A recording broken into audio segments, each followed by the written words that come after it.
Hello students, हम आपके सामाजिक अनुसंधान के प्रश्न पत्र में चर्चा कर रहे थे निदर्शन विधि या सैम्पलिंग मेथड की। निदर्शन विधि, जैसा कि अभी तक आप जान चुके हैं कि समग्र में से कुछ इकाइयों को अध्ययन हेतु प्रतिनिधि रूप में चुनना निदर्शन कहलाता है।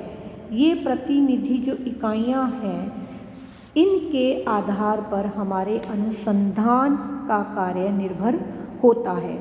एक प्रतिनिधित्वपूर्ण या श्रेष्ठ जो निदर्शन है, उसकी आवश्यक विशेषताएं क्या क्या होती हैं, यह हम जानने का प्रयास करेंगे।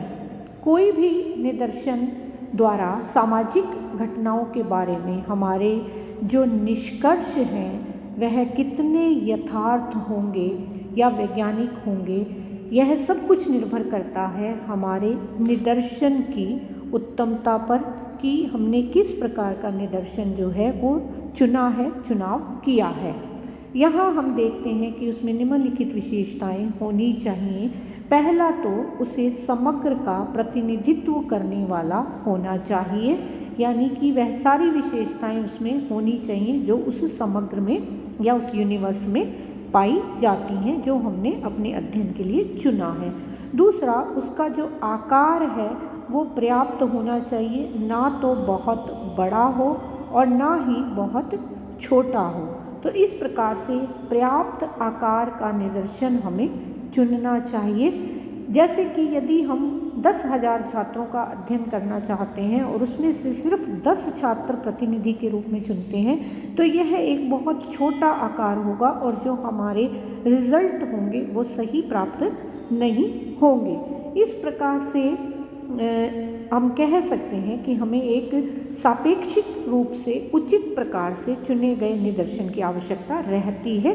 तीसरा जो है, उन निदर्शन की इकाइयों में निष्पक्षता जो है वो होनी चाहिए, किसी प्रकार की बायसनेस नहीं होनी चाहिए, मिथ्या सुझाव जो है, पक्षपात इत्यादि उसमें नहीं होने चाहिए। इस प्रकार से जो अनुसंधान करता है, जो अनुसंधान का कार्य कर रहा है, उसकी कोई भी रुचि या उसका जो स्वार्थ है वह भी इसके अंदर नहीं होना चाहिए, तभी वह निदर्शन जो है एक प्रतिनिधित्वपूर्ण अच्छे निदर्शन के रूप में कार्य कर पाएगा।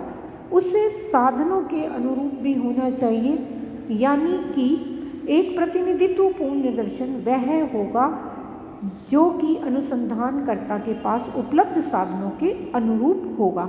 इससे क्या होगा, पक्षपात की संभावना जो है वह नहीं रहेगी और हम सही यथार्थ तथ्य जो है वह प्राप्त कर पाएंगे। जब हम यह देखते हैं कि जब हम एक अच्छे निदर्शन के चुनाव की बात करते हैं कि वह संपूर्ण का अच्छी तरह से रिप्रेजेंटेटिव हो और उसे इकाइयों की जो सारी विशेषताएं हैं वो उसमें हो, तो हम यह भी चाहेंगे कि वह उद्देश्यों के अनुरूप हो जो हमारे अनुसंधान का उद्देश्य है। मान लीजिए हम अलवर नगर के श्रमिकों की सामाजिक आर्थिक स्थिति का अध्ययन करना चाहते हैं, तो अब हमें यह देखना होगा कि हम किस उद्योग में लगे हुए श्रमिकों की बात कर रहे हैं, या हम लघु उद्योगों में लगे हुए, या हम वहाँ पर जो भी कार्यरत फैक्ट्रियाँ हैं उनमें कोई स्टील या लोहा उद्योग है तो उनमें लगे हुए श्रमिकों की बात करते हैं। तो यदि हम ऐसा करेंगे तभी हमारा जो निदर्शन है वह श्रेष्ठ होगा। यदि हम दिहाड़ी मजदूरों की बात करते हैं और अनुसंधान हमारा जो है वह स्टील वर्कर्स के ऊपर है, तो हमारा जो उसका उद्देश्य है वह सफल नहीं हो पाएगा। एक बात इसमें और आती है कि इसे सामान्य ज्ञान और तर्क पर आधारित होना चाहिए, ताकि हम निदर्शन जो है उसको तर्क की कसौटी पर खरा देख सकें और इसमें हम सामान्य ज्ञान का प्रयोग जो है वह भी कर पाएँ। एक निदर्शन को व्यवहारिक अनुभवों के अनुरूप भी होना चाहिए। ऐसा नहीं हो कि सिर्फ सैद्धांतिक बातें हम उसमें कर पाएँ। जैसे कि यदि हमने यह देखा कि हमारा अध्ययन एक श्रमिकों के आर्थिक और सामाजिक स्थिति के ऊपर आधारित है और यदि हमें ऐसा कोई व्यक्ति मिलता है जिसने पहले से इस पर अध्ययन किया हुआ है, तो हमें उस व्यक्ति के अनुभवों का लाभ जो है वह उठाना चाहिए, उसकी बातों को जानना और समझना चाहिए। अब हम आते हैं इसके लास्ट पॉइंट पर कि एक अच्छा निदर्शन, प्रतिनिधित्वपूर्ण निदर्शन कैसा हो। उसकी सभी इकाइयाँ जो हैं वो स्वतंत्र होनी चाहिए, यानी कि कोई भी इकाई दूसरे पर निर्भर नहीं होनी चाहिए, जिससे कि इकाइयों को जो है वो निदर्शन में चुने जाने का स्वतंत्र और समान अवसर प्राप्त हो सके। इस प्रकार से जो मिल्डेड पार्टन है वो हमें इस बात की जानकारी देते हैं कि एक सर्वेक्षण में वह निदर्शन श्रेष्ठ या उत्तम होता है, कौन सा होता है, जिसमें कुशलता, प्रतिनिधित्वपूर्ण क्षमता, विश्वसनीयता और फ्लेक्सिबिलिटी जो है वो हो, जिससे कि हम अनावश्यक तथ्यों को एकत्रित करने और अनावश्यक व्यय से बच पाएँ, जिससे उसमें त्रुटियां होने की संभावना जो है वो कम से कम हो और उसका आकार जो है वो बिल्कुल पर्याप्त हो। तो इस प्रकार की जो विशेषताएं पार्टन बताते हैं वह एक प्रतिनिधित्वपूर्ण निदर्शन में होनी चाहिए। अब हम इससे आगे चलते हैं कि एक निदर्शन की चुनाव प्रणाली या उसकी विधि क्या होनी चाहिए, हम उसका चुनाव जो है वो किस प्रकार से करें।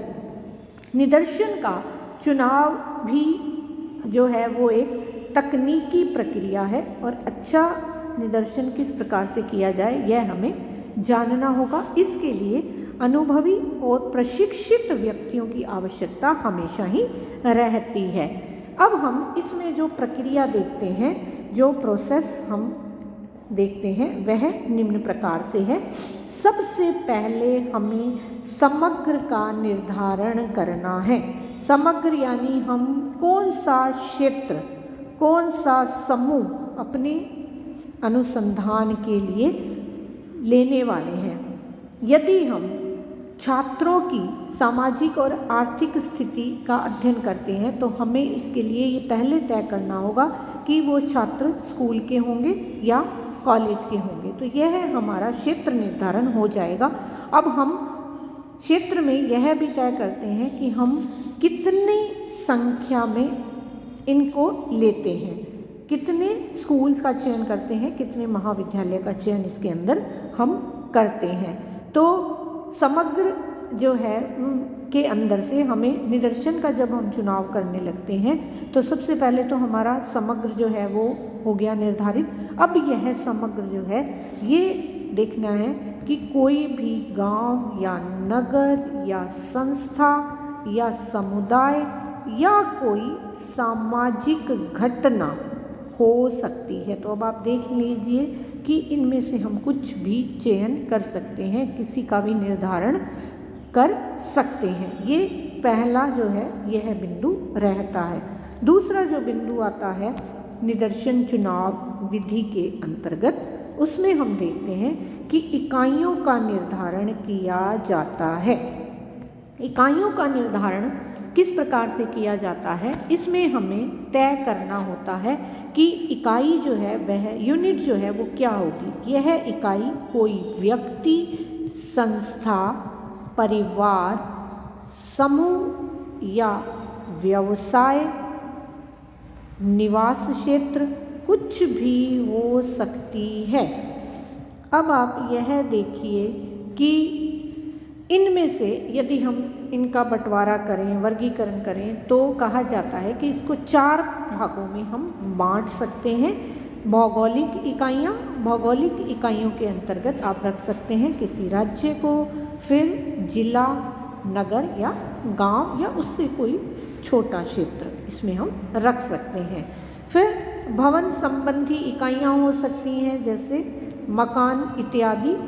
फिर समूह संबंधी इकाइयाँ हो सकती हैं जिसमें कि हम लेते हैं परिवारों को, स्कूल को, क्लब को, महाविद्यालय को, किसी संस्था को, चर्च को, कोई समितियां जो बनी हुई हैं उनको ले सकते हैं। तो इस प्रकार से हम चयन कर सकते हैं चौथे नंबर पर हम देखते हैं कि हम व्यक्तिगत इकाइयों को इसमें शामिल करते हैं। व्यक्तिगत इकाइयों में व्यक्ति है ही, अब व्यक्ति को आगे हम स्त्री, पुरुष इत्यादि में बांट सकते हैं। और फिर हम अध्ययन के अनुसार कोई छात्र, कोई अध्यापक, कोई श्रमिक, जिस भी हमने जो उद्देश्य लिया है अपने अनुसंधान का, उसके अनुसार इनको बांट कर काम कर सकते हैं।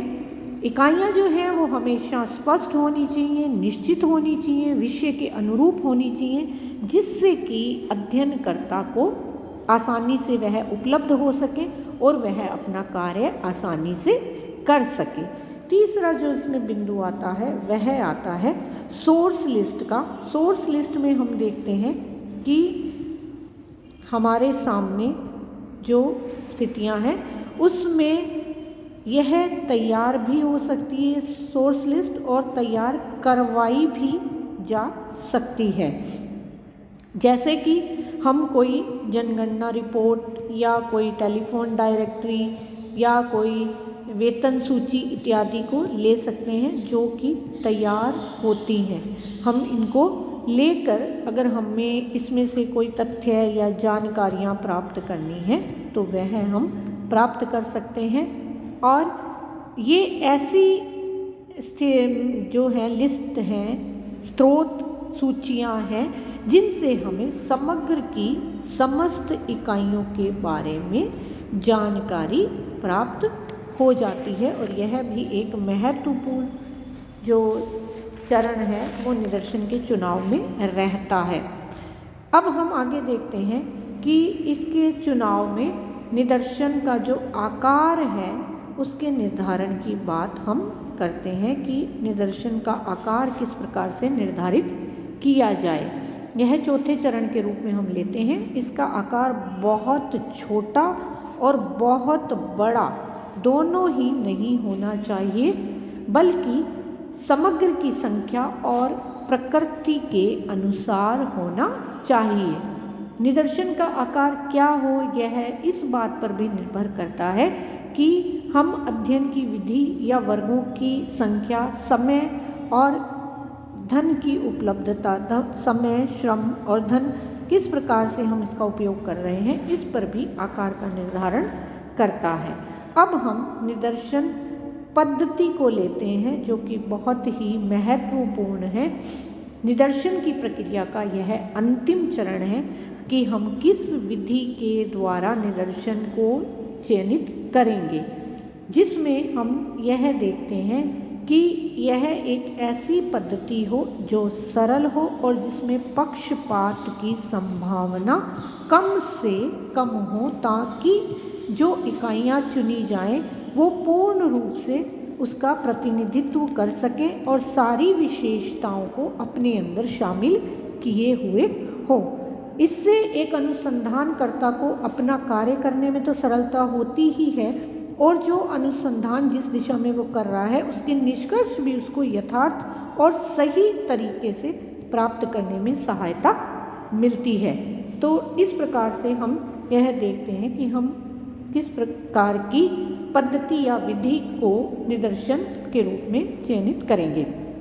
अब हम यह देखते हैं कि निदर्शन प्रणाली जो है वो अनुसंधानों में क्यों अपनाई जाती है, अर्थात इसकी इम्पोर्टेंस या इसके गुण ऐसे क्या हैं जिसके कारण हमें सैम्पलिंग को एक अनुसंधान में करना पड़ता है और उसके बिना हमारा अनुसंधान कार्य सही ढंग से नहीं हो पाता है। हम यह तो देख रहे हैं कि आधुनिक समय में निदर्शन प्रणाली का प्रयोग दिनों दिन बढ़ता जा रहा है, और जो हमारे सेंसस मेथड है वो बहुत लंबा चौड़ा और बहुत ही असुविधाजनक है। तो हम देखते हैं कि सैम्पलिंग के द्वारा एक तो समय की बचत जो है वह हमें दिखाई देती है, दूसरा धन जो है वह उतना नहीं लगता जितना सेंसस मेथड में लगता है, और श्रम भी उतना नहीं लगता है। उसमें बहुत ज़्यादा श्रम की ज़रूरत होती है क्योंकि सारी इकाइयाँ होती हैं, लेकिन इसमें चुनी हुई इकाइयाँ होती हैं। अब यह गहन अध्ययन के लिए भी उपयोगी है, और साथ ही साथ अभी जैसे मैंने आपको बताया जो निष्कर्ष, जो परिणाम हम निकालते हैं उसकी परिशुद्धता भी हम जो है उसको ज्ञात कर सकते हैं कि हमने कितने प्रकार के जो है यह परिणाम कितनी तरह से या कितने शुद्ध तरीके से हमने इनको परिणामों को ज्ञात किया है। अब यह प्राप्त निष्कर्ष कितने यथार्थ और परिशुद्ध होंगे, यह इस बात पर डिपेंड करता है कि हमारे निदर्शन का चुनाव सही तरीके से हुआ है या नहीं हुआ है। यदि यह हुआ है तो अनुसंधान के कार्य में जो है वो कठिनाई नहीं आती है। यहाँ पर हम यह भी देखते हैं कि तथ्यों की पुनर्परीक्षा जो है वो भी की जा सकती है और इस तरह से जो तथ्य हमने चयनित किए हैं क्या वह हम उनको दोबारा से यूज़ कर सकते हैं, हम उनकी समीक्षा कर सकते हैं, उनकी विश्वसनीयता को ज्ञात कर सकते हैं। और कभी कभी निदर्शन में कम इकाइयों का चयन कर लिया जाता है तो हम फिर पुनः जांच के लिए क्या करते हैं और इकाइयाँ ले लेते हैं और हम तथ्यों की पुनर्परीक्षा करते हैं, यानी कि रीचेकिंग जो है उसके लिए इसका उपयोग कर लेते हैं। प्रशासनिक सुविधा के लिए भी निदर्शन विधि जो है बहुत उपयोगी सिद्ध होती है और निदर्शन जो है वह एक अनिवार्य रूप से अनुसंधान के अंदर स्थान रखता है, तो इसलिए हम इसका प्रयोग अनिवार्य रूप से ही करते हैं। जैसे कि कभी कभी कोई भौगोलिक क्षेत्र जो है, भौगोलिक दृष्टि से क्षेत्र दूर दूर होते हैं, इकाइयों की संख्या भी ज़्यादा होती है और प्रत्येक इकाई से संपर्क करना मुश्किल हो जाता है, तो ऐसी स्थिति में निदर्शन ही वह विधि है जिससे हम प्रत्येक जो चुनी हुई इकाई है उस तक पहुंच सकें और अपने अध्ययन के तथ्यों को, जो अनुसंधान के लिए हमें तथ्य एकत्रित करने हैं, उन पर काम कर सकें, उनको एकत्रित कर सकें। जब हम निदर्शन के इतने लाभ और गुणों या उपयोग की बात करते हैं तो यह भी देखते हैं कि इसमें कुछ ना कुछ डीमेरिट्स या लिमिटेशंस जो हैं वो भी आ जाती हैं। अब हम इन लिमिटेशंस की जब बात करते हैं तो सबसे पहली बात तो यही आती है कि चूँकि हम इसका चुनाव स्वयं करते हैं तो पक्षपात की संभावना बनी रहती है। दूसरा, जब हम बार बार प्रतिनिधित्वपूर्ण इकाइयों की बात करते हैं तो क्या यह हो पाता है या नहीं हो पाता है, इस बात की भी कठिनाई जो है वह उत्पन्न होती है। तीसरी जो बिंदु आता है वह यह है कि निदर्शन की प्रक्रिया के लिए विशेष ज्ञान की आवश्यकता होती है, तो क्या कई बार कार्यकर्ता जो हैं उतने सूझबूझ वाले या उतनी अच्छी अंतर्दृष्टि वाले नहीं होते कि वह सही निदर्शन को जो है वह चुन सकें। फिर निदर्शन जो हमने चुना है हम उसी पर कार्य कर सकें, उसी तरीके से कार्य कर सकें, ऐसा भी संभव नहीं हो पाता है, तो यह भी हमारे लिए एक कठिनाई उत्पन्न करता है। निदर्शन में असंभावना की स्थिति बनी रहती है। हालांकि हम कहते हैं कि निदर्शन की प्रक्रिया जो है बहुत गुणवान है और हम बड़े क्षेत्र के लिए आराम से इसको उपयोग में ले सकते हैं, लेकिन कई बार जब क्षेत्र जो है बहुत छोटा हो, एक तो वह छोटा हो और उसमें अनेक विभिन्नताएं हों, यानी सजातीयता का अभाव हो, तो इस प्रकार के लिए जब निदर्शन का हम चयन कर लेते हैं तो हमें लगता है कि यह सही नहीं है और हम जिस अनुसंधान के उद्देश्य को लेकर चले हैं वह पूरा नहीं हो पा रहा है। लेकिन इन सारी डीमेरिट्स, इन सारी सीमाओं के बावजूद भी निदर्शन के महत्व से इनकार नहीं किया जा सकता। यदि निदर्शन का चयन उचित मात्रा में, उचित रीति से किया जाए तो कोई भी अनुसंधान का कार्य जो है वो सही तरीके से पूर्ण किया जा सकता है। धन्यवाद।